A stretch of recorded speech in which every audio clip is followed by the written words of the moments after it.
there's somebody that I'm about to bring on that's far more cogent, far more lucid, far more clear and edified and involved than I could ever hope to be. He is my next guest, okay? And he has been called the future of the Democratic Party. He is the second youngest governor in the country and only the third black person ever elected to the office. An Army veteran, a Rhodes Scholar, a New York Times bestselling author. You know who he is. And just in case you didn't, I'll tell you right now. He is the governor of the state of Maryland, the one and only Wes Moore. What's going on, Governor? Man, hearing the one and only call me the one and only feels good. Listen, you should be feeling good. You should be feeling good. You're not facing the level of scrutiny that your Democratic nominee, Kamala Harris, is facing right now. How are you feeling? How are you feeling right now about her chances in this election? You know, honestly, Stephen A., I'm feeling good because I'm on the ground.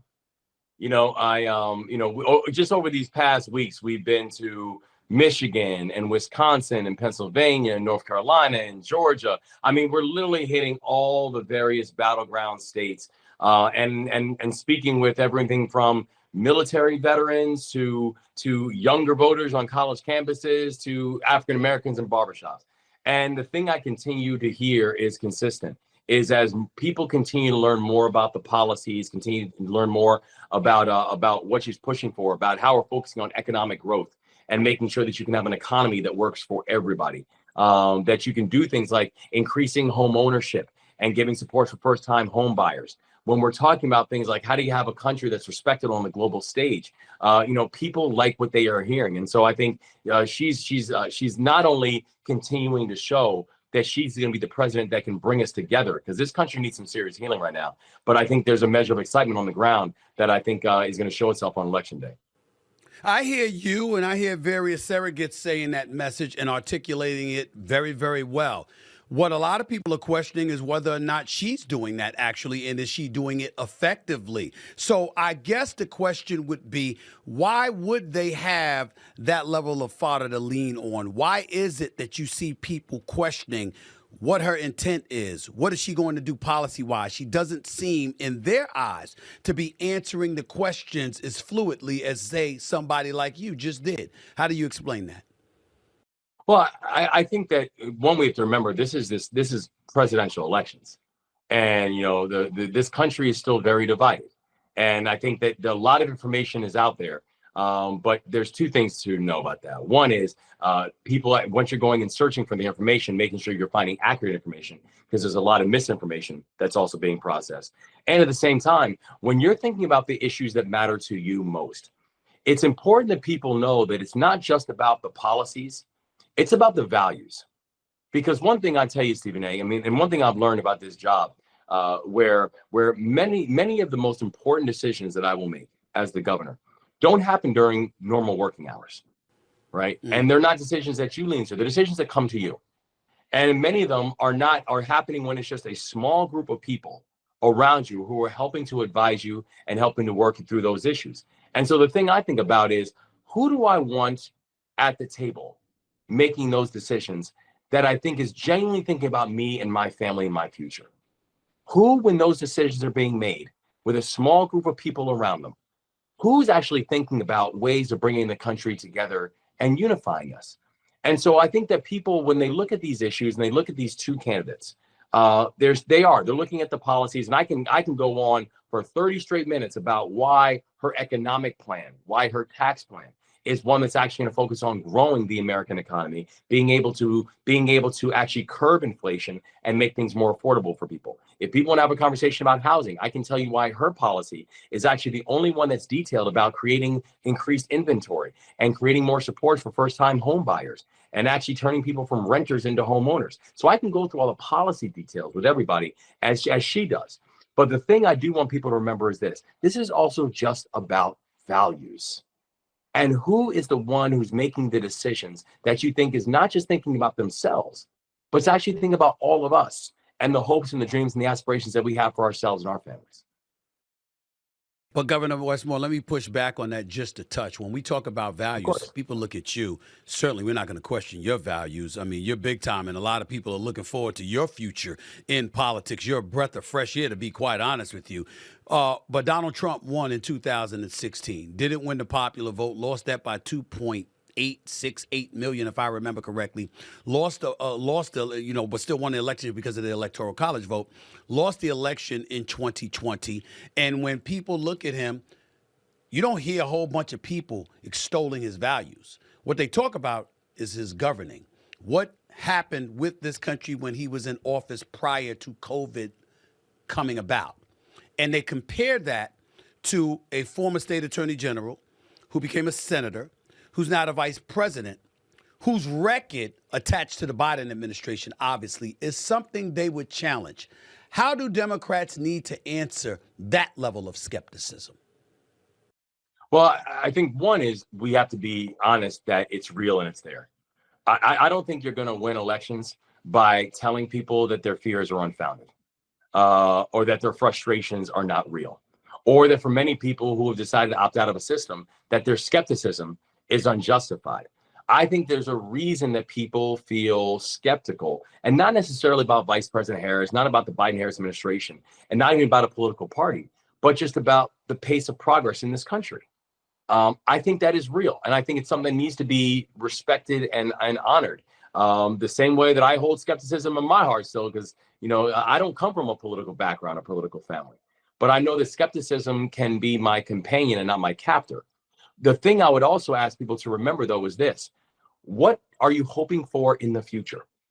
So when you're talking about things like, if you're saying, okay, listen, affordability is an issue for me, where I'm looking at the challenges we have with affordability, who's putting together the best plan to make sure that things can be more affordable? So in the vice president, I'm hearing things like being able to increase wages and making sure that we can get rid of the days when people are working jobs, in some cases multiple jobs, and still living at or below a poverty line. From the vice president, I'm hearing things like increasing funding for apprenticeship programs and trade programs, and knowing that people, whether they have a four-year college degree or not, should still have a pathway to have sustainable economic growth and a way to take care of themselves and their family and pass something off to their children besides debt. If you're saying that housing is an issue, well, the vice president is actually the only one who's actually put together a policy about increasing inventory and focusing on creating more home ownership opportunities for people, because the number one driver of wealth in our society is not income, it's ownership. And a huge part of that is home ownership.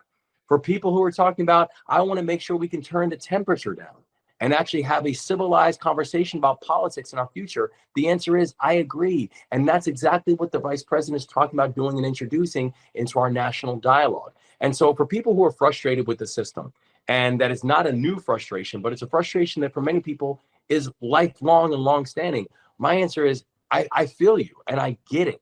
So what I'm trying to do is I'm going to support the person who I know has the best path for being able to address the issues that I care most about. And when I think about those issues, for me, my support of Kamala Harris is not political or because of political party. My support of Kamala Harris is because she's answered that question in the best way. And that's why I believe she needs to be the next president of the United States.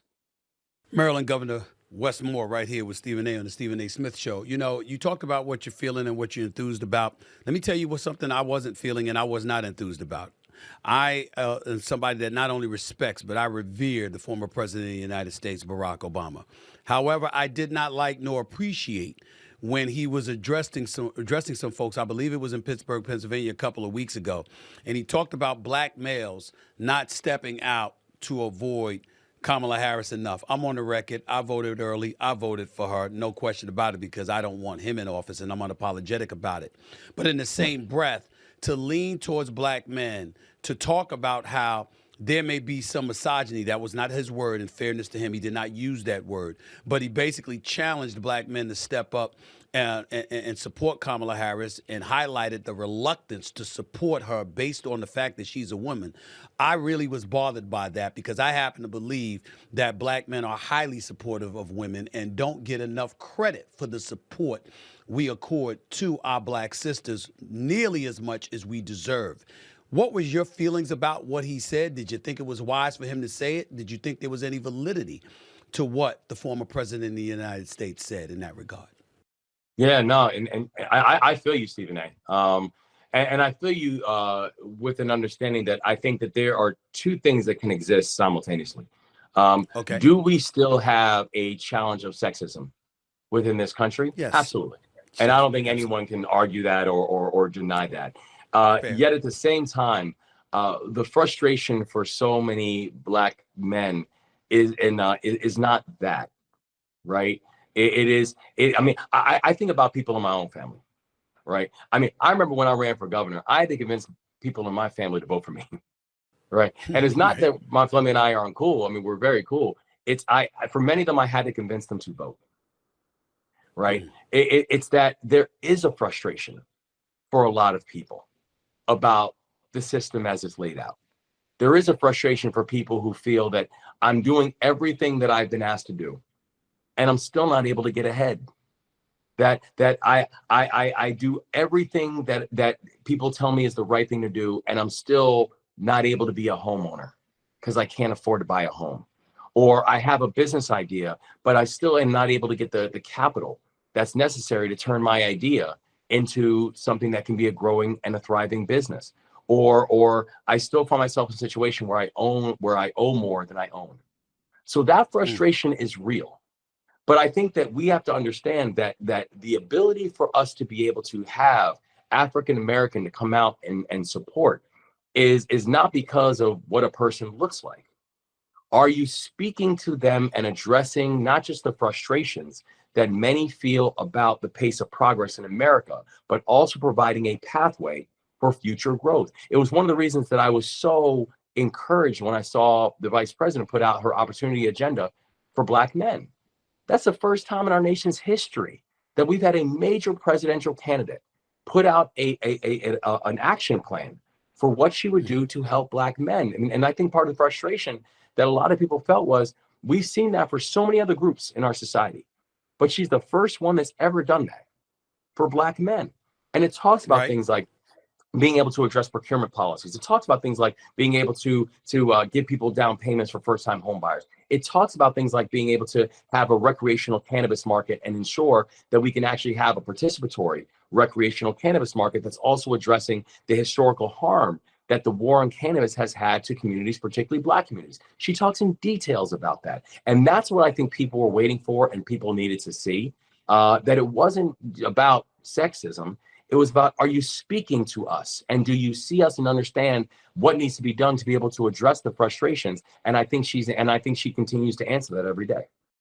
Well, she has a progressive agenda, no doubt about it. She's a Democrat. But what folks on the other side would say is that it's too progressive. When you think about the LGBTQ community, when you think about transgender issues, when you think about folks bringing up boys that are transitioning to being females and them being allowed to participate in sports against females and stuff like that, people bring those kind of things up. Here's how I look at it, though, Governor.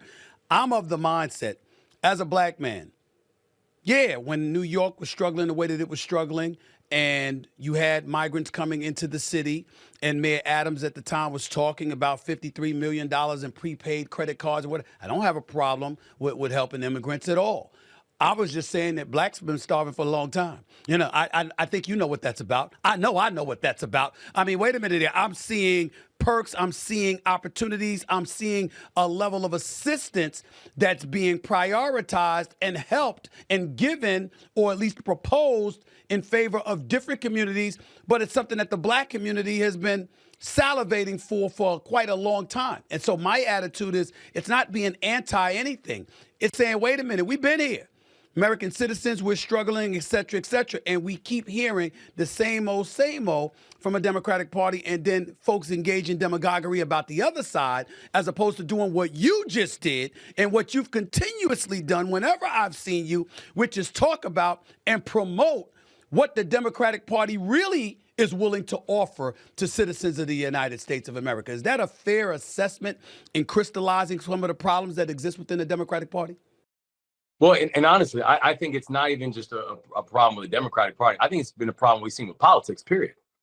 Okay. I mean, the party politics system has not oftentimes led to measurements of real results that we were hoping for, and where people and listen, you know, I'm a person, I'm the Democratic governor for the state of Maryland, but I'm also very clear. Anybody who just swallows a party playbook full bore without putting real thought into, but does that make sense, is not doing justice to the society that they're hoping to benefit. I'm proud of the fact that if you look at everything that we've done in the state of Maryland, we've introduced 26 pieces of legislation since I've been governor. We've gone 26 for 26 bipartisan with Democrat and Republican support on that. So I think it's about how are we going back to common sense ideas. But for example, one of the reasons I think about Vice President Kamala Harris, when she talks about things like being able to address a racial wealth gap, and people can say that's really progressive, that's really progressive, but I want to be clear. We have in this country close to a 10-to-1 racial wealth gap, right? Here's why that matters, and not just to people of color. It's because the racial wealth gap has cost this country $16 trillion in GDP over the past 2 decades, right? Those aren't my numbers. Those are Citigroup's numbers, right? One of the largest financial institutions in the world, talking about the challenges that we see when it comes to racial wealth gaps, because what it means in terms of both lost opportunities, but also what it means in terms of having people who are not participating in the larger economic growth and larger economic process. So when we're talking about things like how can you erase a racial wealth gap, that's not saying, oh, that's a zero-sum argument because you're only talking about helping one group. Actually, what we wouldn't do for $16 trillion in GDP right now, what you could actually accomplish if we were able to address that, and if we're actually able to close the wealth gap, what it can mean in terms of increasing revenue and increasing growth within our society, because a booming economy is a participatory economy. It's one where more people are actually engaged in buying into it. And so I do think that as we're talking about these various issues and think about the policy agenda that the vice president has pushed forward, you know, people can say, well, you know, saying you're going to address the wealth gap is a progressive issue. Actually, it's one of the smartest things we can do to get our economy moving and getting more people engaged inside of America's economic growth. Governor, one of the things I was dying to ask you was when I watched, you know, once she became the Democratic nominee, I'd be remiss in neglecting to bring this up because I think that you're one of the few people that would give us a honest and clear answer on this particular subject. The other side has accused the left, you know, or rather the left has accused Donald Trump and being a threat to democracy, Well, the right has turned around and said, wait a minute, there was no primary for Joe Biden. He shows up on June 27th. He clearly doesn't seem to be himself. He seems to have lost a step. Ultimately, he elects to step away a little more than 3 weeks later and immediately endorses her for the Democratic nomination. She ultimately gets it, rightfully so. It's the Biden-Harris administration. The vice president should slide right into that slot. But nevertheless, she didn't experience a primary either. And people harkened back to 2020 when she couldn't even make it to Iowa. And they said this time she got to bypass competition before being elevated to the Democratic nominee. And that's not the way that our system should go. And if anything, that's a threat to democracy as well, to our democratic process. What does Governor Wes Moore say to explain to people how right or wrong they may be on such an assertion?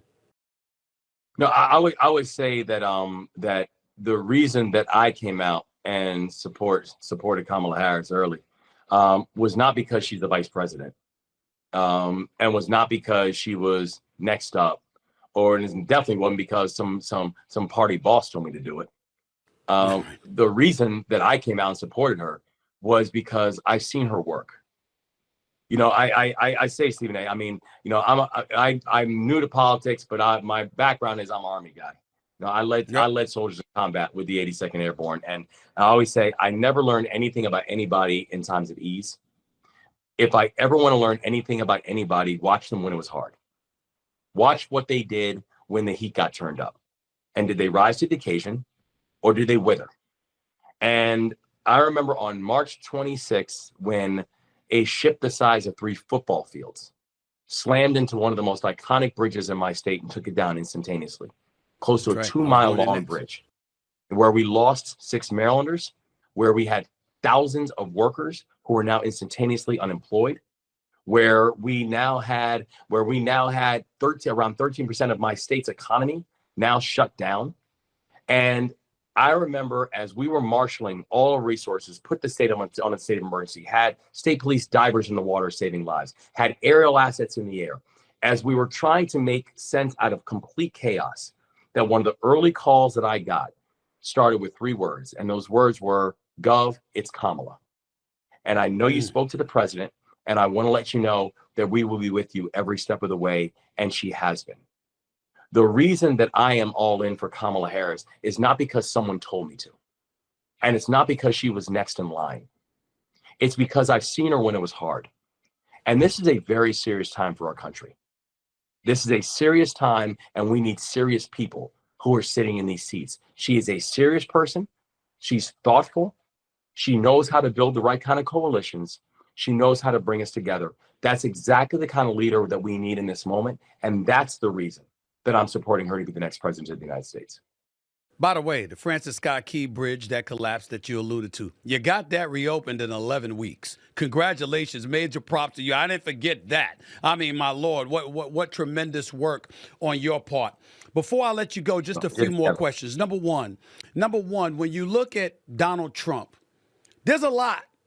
And if you're not a supporter of his, there's a lot for people to be fear of. There's a whole bunch of fears that they come up with. And folks try to encapsulate it by saying threat to democracy, etc. What's your primary fear of a Donald Trump presidency? Well, you know, one thing I've realized is to try to go over the individual instances where Donald Trump has said something offensive or divisive. It's not a useful exercise because there's so many. And because it happens so frequently that there's almost there's a numbing to it. It's the numbing that's dangerous, right? It's the idea that we cannot continue to excuse this. And it is the measure of chaos that it does bring. I think we've forgotten what it's like to wake up and to hear something else that was said that just either makes absolutely no sense or just has completely offended somebody. We can't do this. This country, and you're watching this pendulum swing that this country is having, and these are becoming violent pendulum swings from one side to the other. They're one of the first jobs of the next president of the United States has got to be to help heal this country. And I just think Donald Trump is uniquely incapable of doing that. And I don't think he has any inclination of do that or any interest in doing that. And so if I believe that has got to be one of the things that must happen in this next phase, that we've got to be able to heal this country. And if I believe that one of the people who's running for president is uniquely incapable of doing that, that says a lot to me about what direction that I should be leaning in. I want us to focus on the future. And I don't think he can do that. I get you. And the way you articulate it, if he were to win, you could work with anybody. But when you listen to the rhetoric from both sides, how incendiary it is, it almost begs the question, how can anything get done? How could you talk about each other like that, and then one person wins, and then, all right, let's work together. Let's do what's in the best interest of the country. And nobody's trying to hear that. You know what I mean? I don't understand that, Governor. I'm looking at folks on Capitol Hill, and I'm like, how do you think you're going to turn around and be able to work with one another when you talk about one another like that? Don't you ever find yourself asking those questions? I do. And the thing that I would just say to everybody who falls into that category is, don't forget who you're supposed to be fighting for. Don't forget who put you there in the first place. It was the people, right? The people elected you. That I had 6.5 million people in my state who I represent every single day. My job is to make sure that they are always protected in all circumstances. And there is nothing that I will not do to make sure that the people of my state are okay, right? It's not just my job description. It's my moral obligation. And so I know that everything I do must be in the best interest of the people of the state of Maryland. And the thing that I would ask to everybody who's sitting in any of these individual seats is, don't do this for bluster. Don't do this because it gets you likes. Don't do this because it can help you go viral. Never forget who you're supposed to be fighting for.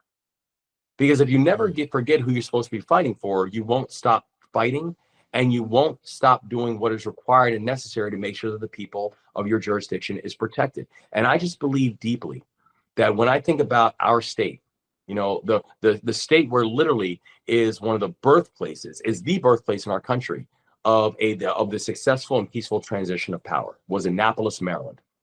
That when I think about the uniqueness of our state, that we need to make sure that we are going to build not just a state, but frankly have a country infrastructure around us that is going to heal and support each other. And so I do believe that's a unique prerequisite for the next leader of our country, a unique prerequisite of the president of the United States in this time. And it's one of the reasons why when I think about the difference between Kamala Harris and Donald Trump on that, the answer of who can help to bring us back together after this significant rupturing, it's not even close to me about who is really best pressure tested to be able to do that and who sees that as part of their obligation. What does the Democratic Party, what does Kamala Harris specifically, what do you and others within the Democratic Party have to do in order for you to win this election next week?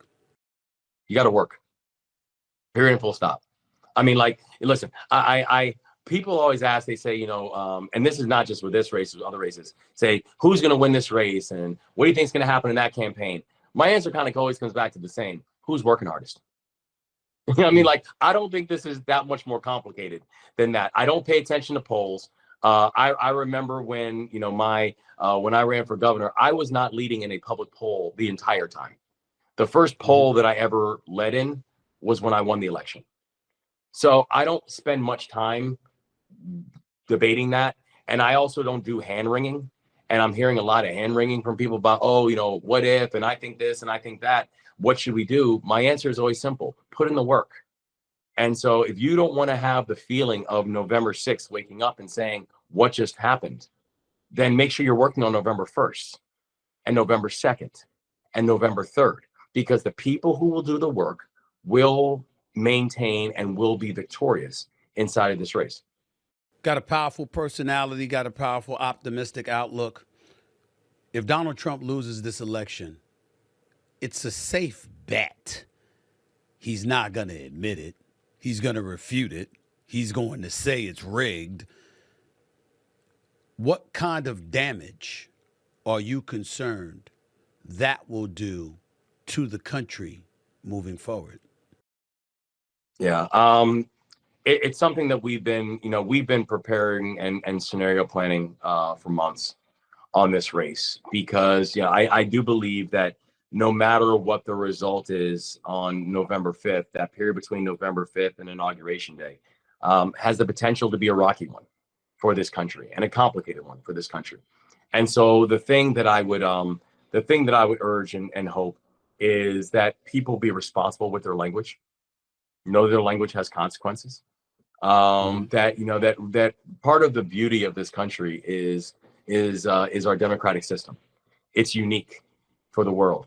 It's unique that you have a country that is built on a fundamental peaceful transition of power. It's the thing we escaped from England to be able to help preserve and protect, and that this has been going on now for hundreds of years. So the thing that I would urge is that for people to both be careful with their language. The second thing I would tell people is I know in our state that we've been preparing for this moment for months, as other governors have been preparing for in their own states, that we will make sure we're honoring whatever the results are that the American people have pushed forward. But it's also really important that we allow the peaceful, the transparent, and the successful election process take place, and allow people to know that in our state, you are going to have peaceful, successful, and smooth election processes, and we will honor the results of the people. And then immediately after those results are known and established, that it's important for our country to heal moving forward. Governor Wes Moore, you were featured recently. Congratulations, you were featured recently in the Times 100 Next issue and widely considered to be a future Democratic presidential candidate. So I know you're focused on Kamala Harris right now, so I won't ask you about that, but I just want you to know I acknowledged it, and congrats to you because you deserve it. Having said that, I got slightly negative news for you, and here it is. The Washington Commanders and Baltimore Ravens ain't going to the Super Bowl, sir. It's not going to happen, Governor. It's not going to happen. I mean, you got two good teams. I mean, I got to admit to you, Jaden Daniels is special. And Lamar Jackson is that dude. But you can't have both. You can't have both. So if you had to pick one, I'm not going to ask you to pick. I'm not going to do that to you. But how are you feeling about your two teams in Maryland? Oh, you going to pick? Who you going to pick? I'll pick. Listen, I love the fact that the Commanders are in Maryland. They're an incredibly important part of Prince George's County, an incredibly important part of our economic future. And let's be clear, Jaden Daniels, I mean, like anybody who thought that this was a flash in the pan, he is not. And also, he's the hardest working person. I remember I went to training camp, and one of the first things that the coaches told me was that he's the first person there every morning, and he's the last person out. Like that kind of hustle, that kind of motor, you can't teach that. And he is showing why the Commanders are so excited about him. However, you are not going to find a bigger Ravens fan than me. And when you talk about special, Lamar Jackson is that dude. I mean, he's 27 years old, a two-time league MVP, on the path to become the third. Derrick Henry is an alien. There is no defense in the NFL that has an answer for him. And not to mention the fact that we're one of the best coached franchises in the entire NFL. And so listen, I love the fact that the Commanders are there. The Commanders are probably my favorite NFC team, but there is no question, and there should be no question, the Ravens are my squad. And I'm telling you, I actually think there's a real probability that we're going to see the Ravens and the Commanders in New Orleans come this year. I think you're going a little bit too far there. I think you're going a little bit too far. I don't think a rookie is getting you to the Super Bowl. I'd be shocked. I mean, listen, Dan Marino got Miami there in year 2. It never went back. But Jalen Daniels is special. But before I let you go, Governor, I got to tell you something. You do understand that your Baltimore Ravens defense is just violating the legacy and the tradition of the Ravens, right? I mean, you can't stop anybody. You gave up the lead in the last 2 minutes about 8 times in the last year and a half. You're giving up points. You just lost to Jameis Winston. We hadn't seen him throw the football in 2 years, and he comes out there looking like Joe Montana. I mean, your defense. Ray Lewis, I'm scared to call him. I'm scared to call Ed Reed. I'm scared to call Terrell Suggs. What happened? What's going on with the Ravens defense? You know what? I think, well, one, it's injuries. But you can't make excuses about that, because in the NFL, injuries are a reality, and it's next man up. And if you don't have the horses behind them, then you have a real problem. But we don't have depth on our defense. And so particularly when it comes to our secondary. And so if someone gets knocked out, you're really suffering. But the other big thing is that I think there's a heart that matters in this. So for example, Roquan Smith, he's a dude. I really think in many ways he is this generation's Ray Lewis, the same way that Kyle Hamilton is this generation's Ed Reed. I think they are really special players on defense. But I tell you, one thing that I think I underestimated was losing Patrick Queen. When he went to the Steelers, I was like, listen, we lose the Queen, but we picked up Derrick Henry. So we lost the Queen, but we got a king. And that was a cute phrase. You cannot underestimate the leadership that Patrick Queen brought to that defense, that he brought to that locker room. And I think that it's showing itself right now. And not to mention the fact that we lost McDonald. We lost our defensive coordinator. Right.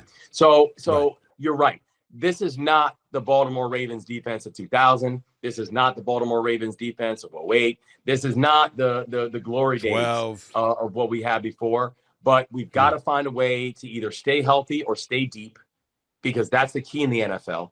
And you need that presence, that unifying presence that I think Roquan really helps to take on. But again, we lost something with Queen, and I didn't realize how much we were going to lose. I feel you on that. And listen, I like you. I'm a fan of yours. You know what I'm saying? I mean, somewhere down the line, hopefully you're going to run for president. I don't campaign for people. I'd campaign for you in a heartbeat. I wouldn't hesitate. But I got to tell you something right now. Having said all of that, your Ravens are in second place to the Steelers. I just want to end the interview by telling you that. The Steelers haven't played anybody. The Steelers haven't played anybody. Well, listen, you feel free to reach out to me when the Steelers beat y'all in a few weeks, because that's coming. You understand that, right? Now, it's over. You ain't going to beat them twice. You'll lose one, you'll win one, but you're going to lose one of those games. One of those games. You do know that's Stephen coming. A., I'm inviting you. I'm inviting you to come down to Baltimore to watch that game together. And so you can see firsthand, next to me, just what a beatdown is going to look like. The Steelers have a good record, but, I mean, they haven't played anybody. I'm looking at my schedule. I'm trying to find that schedule. Now, I'm assuming you got a suite because, I can't be sitting in the stands. The fans will harass me. I can't be sitting in the stands. I'm sitting with the governor. I'm assuming I'm going to have a seat. But I'm telling you right now, the Steelers, I don't know which game, but you're not beating them twice. They're going to get you one of those times. I'm telling you that right now. I'm telling you. All right? We're going to see, we're going to follow up on that one. Watch. We're going to keep in touch on that one because y'all going to get beat. Steelers, Steeler Nation, stand up. The one and only Governor Wes Moore, man, I appreciate you so much. Good luck to you. Keep working. Keep doing what you've been doing. It's an honor and a privilege to talk to you, sir. I really appreciate it. Thank you so much. God bless you, man. Honor's all mine. Sincerely. Thank you. God bless. All the best. My thanks to the one and only Governor Wes Moore. Election Day 2024 is this Tuesday, ladies and gentlemen. Whether you vote early or on Election Day, please make sure your voice is heard. I always tell you, the number one provocation for change is going to the polls and voting. If you don't vote, shut up. You don't have anything to say if you can't even find it within yourself to vote. Remember I said that.